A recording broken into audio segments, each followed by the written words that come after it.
Hello दोस्तों, good morning. आज हम एक्सरसाइज 3.3 का क्वेश्चन नंबर 2 प्लस आई की चर्चा करेंगे। आइए देखते हैं। क्वेश्चन है, यदि हम अंश में एक जोड़ दें तथा हर में एक घटा दें तो भिन्न एक में बदल जाती है।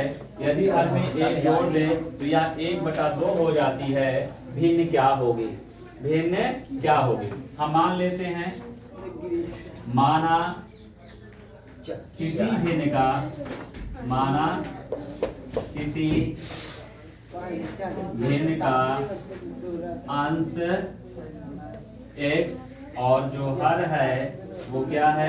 y। तो भिन्न, वो भिन्न हमारी क्या होगी? x/y। माना है भिन्न कोई भी है, अब वो भिन्न हमको पता नहीं है तो हम मान लेते हैं भिन्न का अंश क्या है? x और हर क्या है? y। तो जो भिन्न होगी वो अंश बटा हर होती है। क्या होती है? यहाँ पर ऐसे भी लिख सकते हैं, जो भिन्न होगी वो अंश बटा हर। तो यहाँ पर ध्यान दीजिए, अंश क्या है? x और हर क्या है? y। ठीक है। अब यहाँ पर हम कहेंगे प्रश्नानुसार। क्या कहेंगे? प्रश्नानुसार। ध्यान दीजिए बेटा, प्रश्न के अनुसार। प्रश्न क्या कहता है? यदि हम अंश में एक जोड़ दें, अंश में एक जोड़ दें, ठीक है।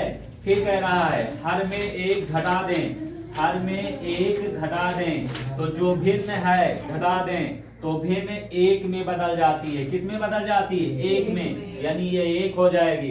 क्या हो जाएगी? एक। अब एक के नीचे हम 1/1 कर सकते हैं। यहाँ पर इसको तिर्यक गुणा करवा दीजिए। एक से गुणा करेंगे x + 1, y से गुणा करेंगे y - 1। ठीक है। अब यहाँ से देखिए, ये प्लस है, इधर आया माइनस, तो ये बेटा हो जाएगा x - y बराबर -1। ये प्लस है, इधर आया -1, तो ये हो जाएगा x - y बराबर -2। ये समीकरण नंबर 1। ठीक है। अब द्वितीय शर्त के अनुसार ध्यान दीजिएगा, द्वितीय शर्तानुसार। द्वितीय शर्तानुसार देखिए, द्वितीय शर्त क्या है? दूसरे एक पूर्ण विराम के बाद यदि हर में एक जोड़ दें। कहाँ जोड़ना है? हर में, यानी अंश के साथ हमें कोई परिवर्तन नहीं करना है। तो हमने कहा अंश को उसी तरह लिख लें। हर में एक जोड़ दें, हर में हमने एक जोड़ दिया तो यह भिन्न 1/2 हो जाती है। 1/2 हो जाती है। इधर 2 का गुणा और इधर 1 का गुणा, तो 2 1 के 2x। यहाँ पर y1 के y + 1, ये प्लस है, इधर आया माइनस, तो 2x - 1 बराबर कितना होगा बेटा? 1। समीकरण नंबर 2। अब एक्सरसाइज 3.3 में हमें किस विधि से हल करना है? इसमें कहा है कि उचित विधि का उपयोग करना है।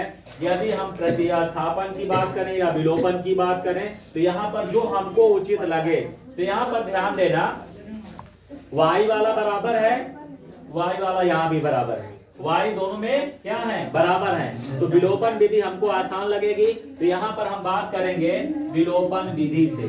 तो हम यहाँ पर लिखेंगे कि समीकरण 1 व 2 से, समीकरण 1 और 2 से, तो समीकरण 1 क्या बेटा? यहाँ पर x - y बराबर -2, और समीकरण 2 क्या है?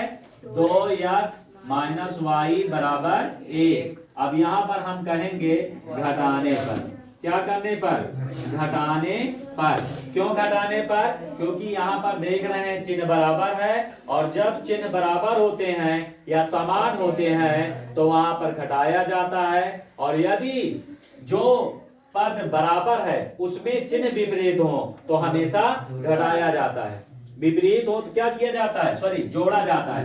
विपरीत में जोड़ा जाता है और समान में घटाया जाता है। तो यहाँ पर ध्यान दीजिए, ये प्लस है तो माइनस, माइनस है तो प्लस, प्लस है तो माइनस, यहाँ से ये कट गया।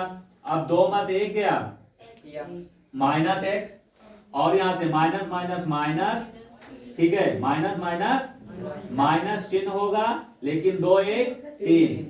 अब यहाँ से माइनस से ये माइनस कैंसिल, तो x बराबर क्या हुआ? 3। अब x का मान किसी एक में रखना है, तो हम कहेंगे x का मान समीकरण एक में रखने पर एक में रखिए 3 माइनस वाई बराबर -2। तो यहाँ पर ध्यान दीजिए माइनस वाई बराबर ये प्लस है, इधर आएगा -3 और माइनस वाई बराबर -3 2 5। अब यहाँ एक तरीका ये है, हम यहाँ पर जैसे ऐसे ऐसे काट देते हैं, ये भी सही है, लेकिन एक तर्क के साथ ये कहा जाता है कि ये काटा नहीं जाता। यहाँ पर क्या किया जाता है, दोनों पक्षों में -1 से गुणा करवा दो, क्योंकि यहाँ पर -1 से ऊपर नीचे जब गुणा करवाएंगे तो ये हो जाएगा, जो घटा में आएगा वो इधर हो जाएगा, तो ये भी क्या होगा, प्लस होगा। क्या होगा, प्लस हो जाएगा। तीसरी आसान सा होता है कि इसको कैंसिल कर दो, तो यहाँ पर हो जाएगा y बराबर 5।